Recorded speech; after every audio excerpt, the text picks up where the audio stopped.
Good morning, friends. It's me, Shalisa. I am about to get my day started, but I had something on my mind. I had something on my heart, something the Lord placed on my heart, and I wanted to share it. And it's taken from the book of Mark, chapter 9.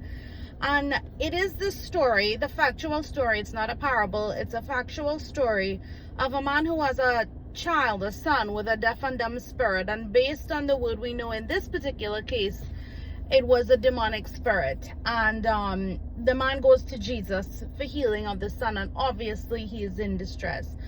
And Jesus urges him to believe and tells him that all things are possible to those who believe. And the man cries out and said, "Lord, I believe, help my unbelief."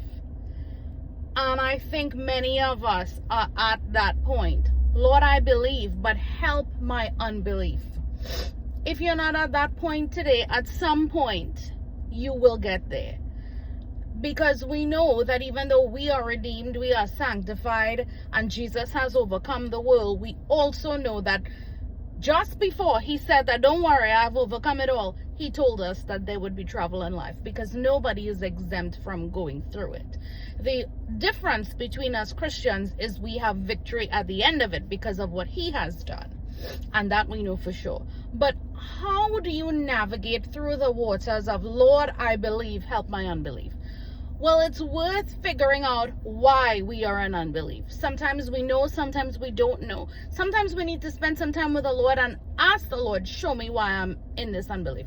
Most of the times, the reasons why people are unbelief, I could sum it up into two main reasons. Now, there may be lots of reasons, but there are two main reasons. Number one, you don't read the Bible, you don't know what it says, so you don't know what to believe. That's a small fix. Crack open the book, read it, pull it up on your phone, read it. It builds faith, and faith is what it takes to please God, and faith is what it takes to believe. You won't believe unless you have the faith, and you don't get the answer unless you believe, so read the Bible. The second reason is because of past experiences. Sometimes things go away that we don't want them to go. There may have been a time that you prayed that a loved one would be healed and they weren't. There may be a time when you prayed that, "Lord, heal my marriage," and it didn't, and now you're in a divorce. Or you thought this was the person you were going to marry, and then it breaks up, and it was somebody from the church, so you don't understand how it would go that way. Or you prayed and believed for this promotion, and then it was given to somebody else and not you.